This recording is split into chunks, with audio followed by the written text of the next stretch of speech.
ইসরাফিল আলাইহিস সালামের হাতে যে শিঙা আছে, যতগুলো প্রাণী আছে জমিনের মধ্যে আল্লাহ বানাইলেন, সব প্রাণীগুলোর নাম। এই প্রাণী পরিমাণ শিঙার মধ্যে ছিদ্র আছে, শিঙার ভিতর এমন ছিদ্র আছে যতগুলো প্রাণী আছে। আপনারা অনেক সময় দেখবেন বাইদানিরা শিঙা নিয়ে আসে, ঠিক না বেঠিক হন? ওটার মধ্যে ছিদ্র থাকে মাত্র একটা। কয়টা? ইসরাফিল আলাইহিস সালাম ওনার হাতে যে শিঙা আল্লাহ তাআলা দিলেন, যতগুলো প্রাণী আছে ততগুলো প্রাণীর নাম লেখে লেখে একটা করে ছিদ্রি বানায় রাখছে। ওই ছিদ্রির মধ্যে বান্দার নাম লেখা, বান্দির নাম লেখা, প্রাণীর নাম লেখা। যেদিন আল্লাহ তাআলা আদেশ করবেন, ইসরাফিল জলদি করে ফু দিয়ে দাও, কিয়ামত হয়ে যাবে, তৎক্ষণাৎ ফু দেওয়া মাত্রই নির্ধারিত ছিদ্রি দিয়া এমন বিকট আওয়াজ ওই প্রাণীর কানে গিয়া নাম লেখা অবস্থায় ওই প্রাণীর কানে যাইবে। যাওয়ার পর কানের পর্দা ফাইটা, কলিজা ফাইটা তৎক্ষণাৎ মারা যাবে। কিয়ামতের দিন এমন হবে। ইসরাফিল দায়িত্বের মধ্যে কোনো অবহেলা করেন না। সেই যে বসে আছেন, শুরু থেকে এখনো পর্যন্ত বসে আছেন, কোনো অলসতা নাই। সুবহানাল্লাহ কয় না? আজরাইল আরেকদিন বড় ফেরেশতা আজরাইল আলাইহিস সালাম, হাদিসের কিতাবে পাওয়া যায় আমাদের দাঁতের পাটি দুইটা, আজরাইলের দাঁতের পাটি হলো 32টা। কয়টা? দুই পাড়ের দাঁতি দাঁত, দুই পাড়ের দাঁত যদি আঙ্গায় মানুষ হা করে তাহলে ভয় পাওয়া যায় আমরা। আর 32 পাটির দাঁত যদি হা করে দেয়, বলুন তো অবস্থাটা কেমন হবে? এমন বিকট দেখো আল্লাহ তাআলা আজরাইলকে দিলেন। পয়গম্বর মুসা আলাইহিস সালাম একদিন বলেন, ও আজরাইল ভাই, তুমি মানুষের জান কবজ করো, তোমার আকৃতি কেমন আমার একটু দেখার বড় ইচ্ছে হয়। আজরাইল বলে, পয়গম্বর না, আপনি সহ্য করতে পারবেন না। মুসা আলাইহিস সালাম বলেন, আমি পারবো। কারণ মুসা আলাইহিস সালাম যা বলতেন সেটা করেই চলতেন। এমনকি আল্লাহ তাআলার কাছে যদি কিছু চায় বসতেন, না দেওয়া পর্যন্ত তিনি থামতেন না। আজরাইল ডাক দিয়ে বলে, ও মালিক, আপনার এই পয়গম্বর মুসা কালিমুল্লাহ আমার কাছে আবেদন জানাইলেন, আমার পূর্ণ বডি তিনি দেখতে চান। আমি কি করব গো আল্লাহ, আপনি বলে দেন। আল্লাহ বলেন, আজরাইল রে, একবার তো কথা না মাইনা থাপ্পড় খাইয়া টান চোখারাইছিলি, ঠিক কি না? আবার যদি উল্টা পাল্টা করস তাহলে বাম চোখও কিন্তু মুসা রাখবে না। আমার এমন একজন নবী পয়গম্বর মুসা জালালি মেজাজ দিয়ে আমি আল্লাহ বানাইলাম, আমার সাথে তো তর্ক লাগা যায়। সুবহানাল্লাহ কয় না? আল্লাহ কয়, মুসা আমার এমন একজন পয়গম্বর, সে ঝগড়া লাগলেও আমার বড় ভালো লাগে, আমার সাথে যখন তর্ক করে আমার বড় মজা লাগে। এই জন্য দেখো না, আমি যখন কথা বলি আমার সাথেও তর্ক লাগা যায়, কিন্তু বেয়াদবি করে না। এটা হলো ভালোবাসার তর্ক, ঠিক না বেঠিক খান? ভালোবাসা যেখানে হয় সেখানে রাগ গোসা অভিমান সব হয়, ঠিক না বেঠিক বলেন? কিন্তু সেগুলো কেউ মনে ধরে না। আর যদি কাউকে কার পছন্দ না হয় তাহলে দেখবেন মুখটা বাঁকা কইরা কথা বললেই মেজাজ গরম হয়ে যায়। তো ভাই আমার, আজরাইল আলাইহিস সালাম বলেন, পয়গম্বর আবার আপনি চিন্তা করে দেখেন আপনি পারবেন কিনা। কারণ আমার বডি দেখার মতো শক্তি আল্লাহ ইনসান জাতিকে দেয় নাই, ইনসানকে আল্লাহ দেয় নাই। মুসা আলাইহিস সালাম বলেন, এত তর্ক করো কেন? এই এত তর্ক কারণ আমি দেখতে চাইছি, তুমি রেডি হও। মুসা আলাইহিস সালামকে আজরাইল ডাক দিয়া বলে, পয়গম্বর রেডি হয়ে যান। মুসা আলাইহিস সালাম বলেন, আমি রেডি আছি। আজরাইল আলাইহিস সালাম পূর্ণ বডি সুরত নিয়ে মুসা আলাইহিস সালামের সামনে এক পলক দাঁড়াইছে, বেশি না।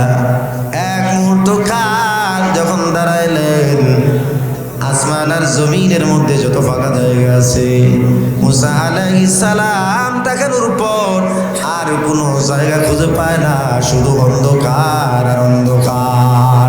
আল্লাহু আকবার, কোন জোরে জোরে। পয়গম্বর মুসা আলাইহিস সালাম মুহূর্তের মধ্যেই জ্ঞান হারায় বেহুশ হয়ে জমিনে পড়ে গেছে। আজরাইল আলাইহিস সালাম নিজের সুরত পরিবর্তন কইরা মুসা আলাইহিস সালামকে ডাক দেন, পয়গম্বর আমি কিন্তু আমার চলে আসছি। মুসা আলাইহিস সালাম চক্ষু বন্ধ কইরাই বলেন, তোমার চেহারা কি সুরত কি পাল্টাইছো নাকি? কাহা কবে তো পাল্টাইছি, আপনি এখনো ভয় পাইতেছেন ও পয়গম্বর? কখন আমি আমার সুরত পরিবর্তন করে দিলাম? চোখটা তো খুলে দেখেন। মুসা আলাইহিস সালাম চোখ খোলার পর আজরাইল সামনে বসছে। মুসা আলাইহিস সালাম আজরাইল আলাইহিস সালামের সাথে কথা কয়, ও আজরাইল ভাই, একটা কথার জবাব দাও। মানুষের জান যখন তুমি কবজ করো, তুমি যখন জান কারিয়া নাও, তুমি একটা কথা বলো তো, তুমি কি এমন সুরত তৈরি তুমি জান কবজ করতে আসনি? আজরাইল বলেন, পয়গম্বর কি বলেন? এমন সুরত তৈরি জান কবজ করলে তো কলজা ফেটে এমনি মারা যাবে, ঠিক না ঠিক? এমন সুরত তৈরি আসতে পারি না, এমন সুরত দেখলে ইনসান কখনো বরদাস্ত করতে পারবে না। তবে হ্যাঁ, কিছু কিছু জালেম আজরাইল আলাইহিস সালাম মুসা আলাইহিস সালামকে জবাব দেন, কিছু কিছু জালেম যারা আল্লাহ তাআলার অতিরিক্ত নাফরমান, বেশি গুনাহগার, আল্লাহ তাআলার সাথে যারা বেশি বিদ্রোহ করে, বেশি নাফরমানি করে, তাদেরকে আমার আংশিক চেহারার নমুনা দেখায়, আর তাদের চোখ বড় বড় হয়ে যায়, চোখ উল্টা পাল্টা হয়ে যায়, মুখের আকৃতি বিবর্ণ হয়ে যায়, প্রস্রাব পায়খানা করিয়া দেয়। কথা কোন দেখি না? আর নেককার বান্দার সাথে আমি তেমন আচরণ করি যেমন একজন মেহমান করে। সুবহানাল্লাহ খান। হাদিস শরীফে আসছে, কোরআনেও আয়াত আসছে, মুমিন বান্দা যখন ইন্তিকাল করবে 40 দিন আগে আল্লাহ তাআলা কিছু রহমতের ফেরেশতা তার ঘরে পাঠায় দেয়। সুবহানাল্লাহ জোরে কইতেন না? এই যে তারা করে, যুবকরা তোমরা কও না, তোমাদের সুবহানাল্লাহর অভাব লাগছে, জোরে কও সুবহানাল্লাহ। 40 দিন আগে এই ঘরের ভিতরে কিছু মেহমান ফেরেশতা পাঠায় দেন আল্লাহ। ইন্তিকাল যে মুমিন করবেন, ওই মুমিন ছাড়া আর কেউ দেখতে পায় না। ঘরের ভেতর হাজার মানুষ থাকলেও কেউ দেখতে পাবে না। যিনি মারা যাইবেন কেবলমাত্র তিনিই দেখবেন, কারণ মানুষের ইন্তিকালের 40 দিন আগে আল্লাহ তাআলা নোটিশ পাঠায় দেয়। কয়দিন আগে? 40 দিন আগে নোটিশ পাঠায় দেয়। বান্দা যদি মুমিন হয়, মুমিনের জন্য আল্লাহ পাক তার স্বাগতম দেওয়ার জন্য আল্লাহ তাআলা নূরের তৈরি মেহমান ফেরেশতা পাঠায় দেয়। আল্লাহ বলেন, ইন্নাল্লাযীনা ক্বালু রাব্বুনাল্লাহ সুম্মা ইসতাকামু তাতানাজ্জালু আলাইহিমুল মালায়েকা আল্লা তাখাফু ওয়া লা তাহজানু ওয়া আবশিরু বিল জান্নাতিল্লাতী কুনতুম তুআদুন।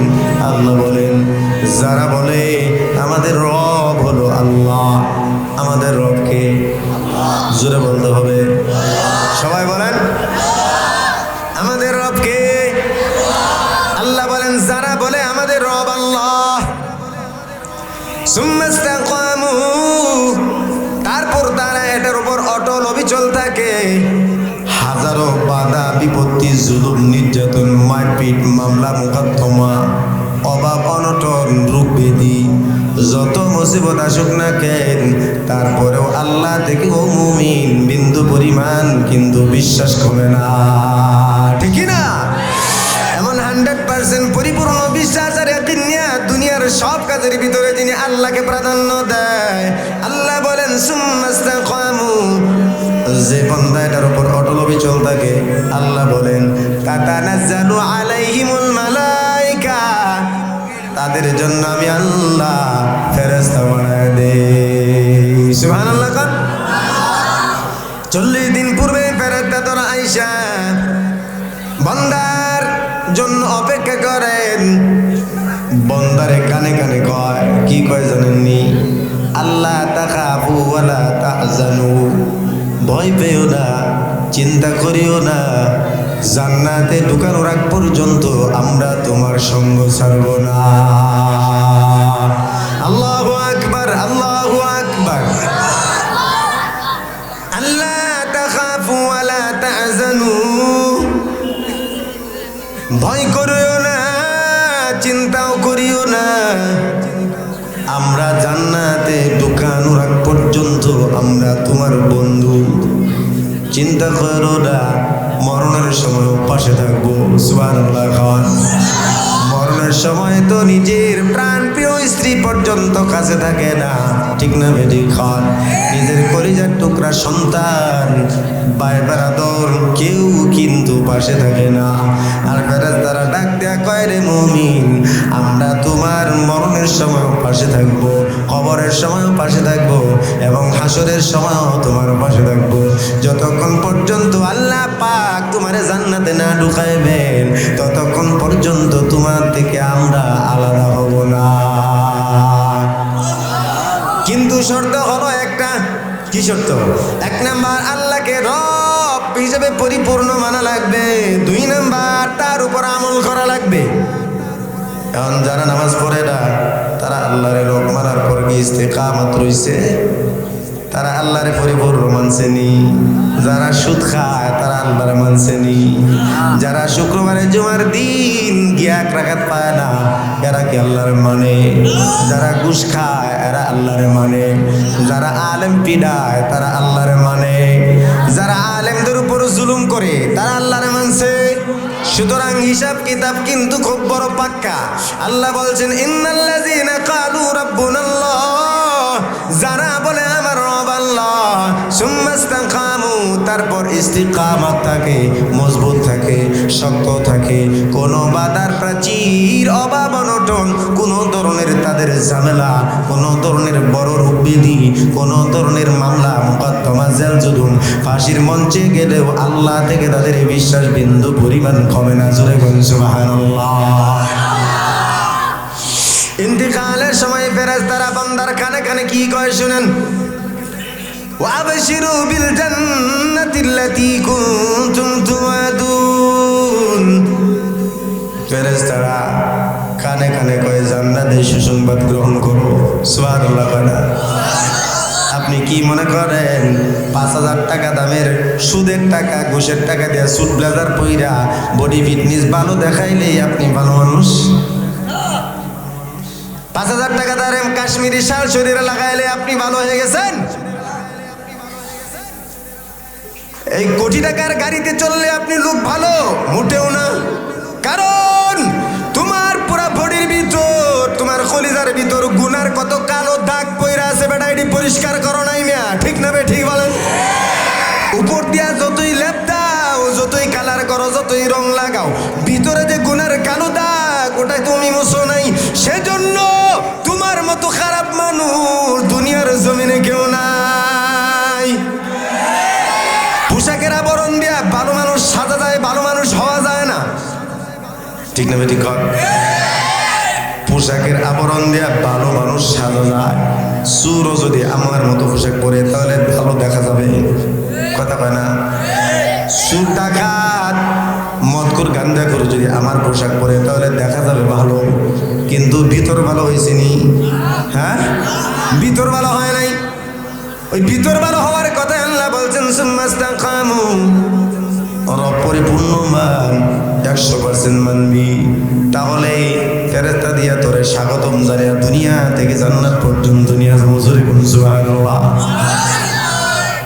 আমার আল্লাহ পাক কিছু ফেরেশতা বানাইছেন যারা দাঁড়া দাঁড়া কিয়ামত পর্যন্ত আল্লাহর গুণগান গায়। এই যে তারা আছেন তো আছেন, কিয়ামত পর্যন্ত দাঁড়ায় থাকবে। তারা রুকুতে যাওয়ার মতো কোনো ক্ষমতা নাই, তারা ডানে বামে তাকানোর ক্ষমতা নাই। আবার আরেক দল ফেরেশতা আল্লাহ বানায় রাখছেন, তারা রুকু অবস্থায় আছে, কিয়ামত পর্যন্ত থাকবে। ওই ফেরেশতাগুলো কিন্তু রুকু থেকে মাথা তোলার কিন্তু কোনো ধরনের শক্তি নাই। আবার কিছু ফেরেশতা আল্লাহ বানিয়েছেন যারা সাজদার ভিতর পড়ে আছে, কিয়ামত পর্যন্ত সাজদারত অবস্থায় থাকবে। মাথা তোলার পর্যন্ত তাদের মনে করা করারও কোনো পরিকল্পনা নাই। ফেরেশতাদের খাওয়ার চাহিদা নাই, ঘুম নাই, প্রস্রাব পায়খানার কোনো প্রয়োজন নাই। কথা কোন ঠিক কিনা? মালাইকাদের ফেরেশতাদের কোনো দুর্বলতা নাই। ওরা খায় না, ওরা ঘুমায় না, ওরা প্রস্রাব করে না, পায়খানা করে না, ওদের কোনো জরুরত নাই, ওদের জৈবিক কোনো চাহিদা নাই, ওদের যৌবন নাই। যেভাবে আল্লাহ বানাইলেন সেইভাবেই আছে থাকবে কিয়ামত পর্যন্ত। এত দাম নূর দিয়ে আল্লাহ বানাইছে, তারপরেও কি মানুষের চাইতে দামি না কম দামি? জোরে কন, মানুষের চাইতে কেমন কম দামি দেখে? ফেরেশতারাও শরীয়তের মুকাল্লাফ না, তাদের জন্য নামাজ পড়া ফরজ না আমাদের মতো, ঠিক না বে ঠিক বলেন? এত মাখলুক বানানোর পর দুই শ্রেণীর মাখলুককে আল্লাহ পাক শরীয়তের মুকাল্লাফ বানাইছেন। এক নাম্বার ইনসান, দুই নাম্বার জিন।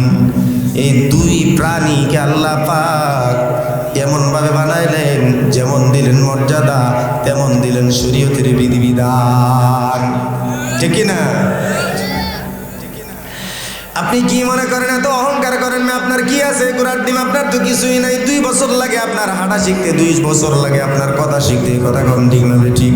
মায়ের পেট থেকে জন্ম নেওয়ার পর কথা বলার জন্য আপনার 2 বছর চলে যায়, হাঁটতে গেলে 2 বছর চলে যায়, হাতে ধরে ধরে হাঁটা শেখায়। তারপরও কতবার কতক্ষণ যাবৎ জমিনের মধ্যে হুচুট খেয়ে পড়ে, ঠুট খেয়ে যায়, নাক বাইটে যায়, দাঁত ভেঙে যায়। কথা কয় না?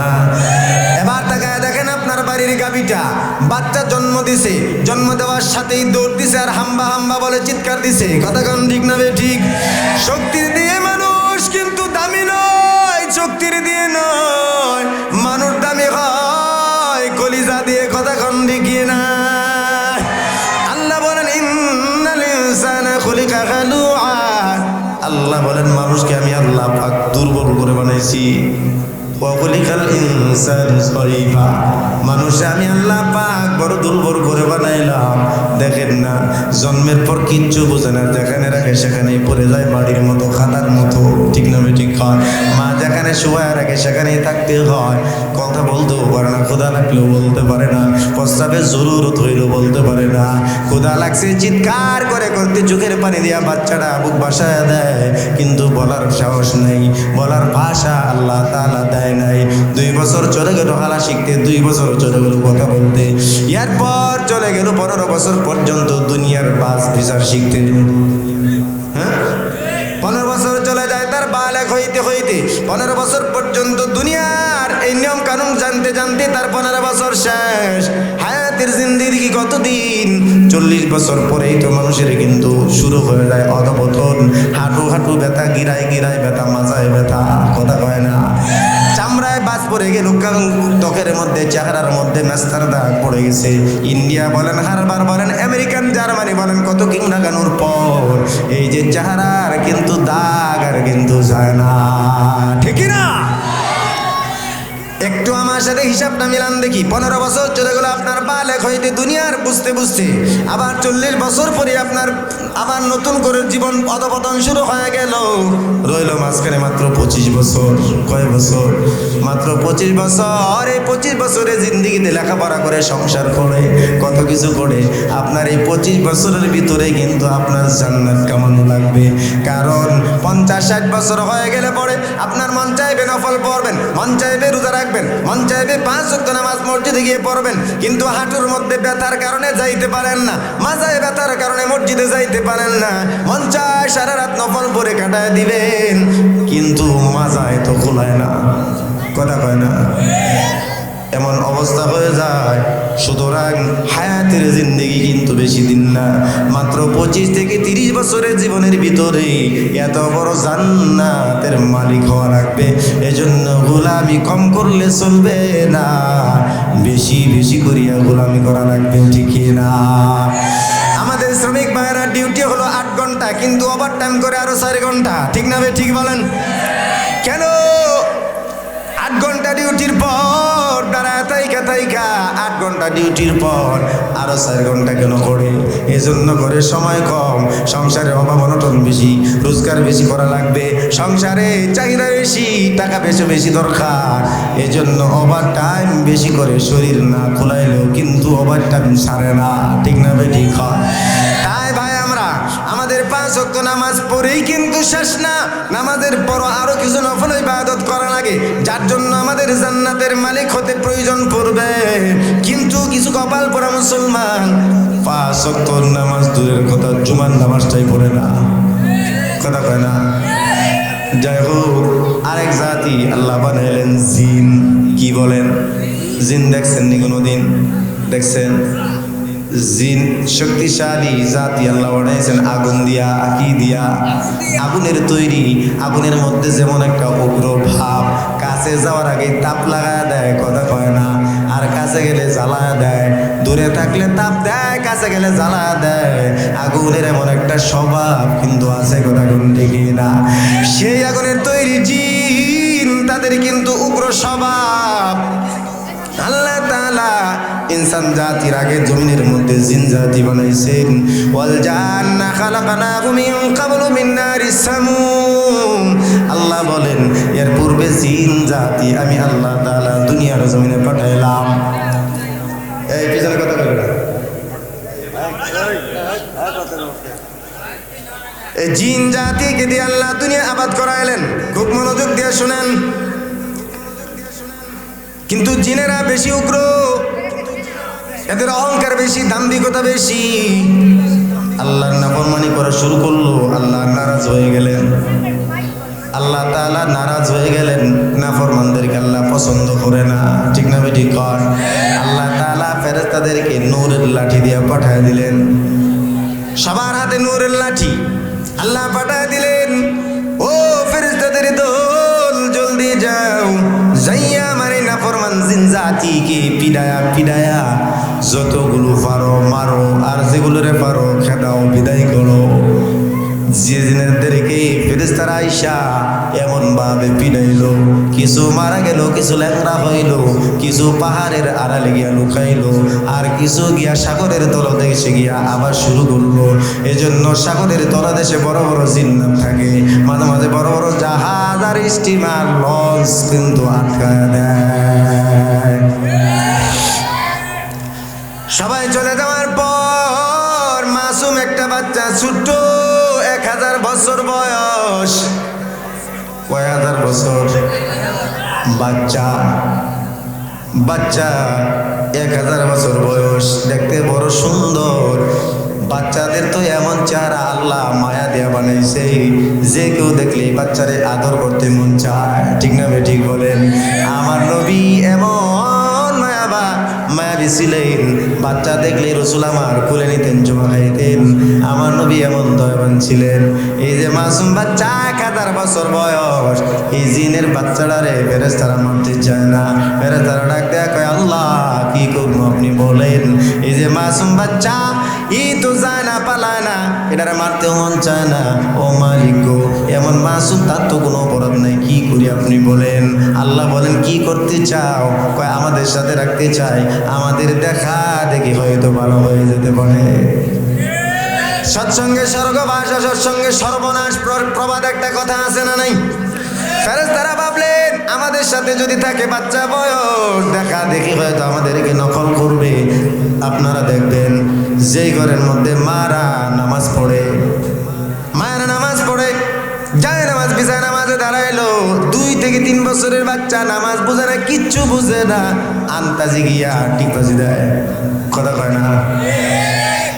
রাসূল বলেন, উম্মতের দল, মা বাবার দেখা দেখি যদি নাবালেগ মাসুম বাচ্চারা যদি এমন করে, অনুসরণ করে, অনুকরণ করে, নামাজ তো হবেই না, কিন্তু আল্লাহ পাক কবুল নামাজের সব মা বাবার আমল নামায় দিয়ে দেয়। মা যদি বুরকা পরে তাহলে দেখবেন 5 বছরের মেয়েটা ডাক দিয়া কয়, ওই মা তুমি বুরকা পরছো, আমারও বুরকা লাগা দেও, কথা কোন ঠিক না ঠিক? মা বুরকাওয়ালি তো সন্তানও বুরকাওয়ালি, মা বিপরদায় চলে তো সন্তান সন্তান 15 বছর যুবতী মেয়ে পেট পিট খালি কইরা চলে কথা কোন ঠিক না বেঠিক বাবা যদি সিগারেট খায় তাহলে ছেলে কিন্তু গাঞ্জা খায়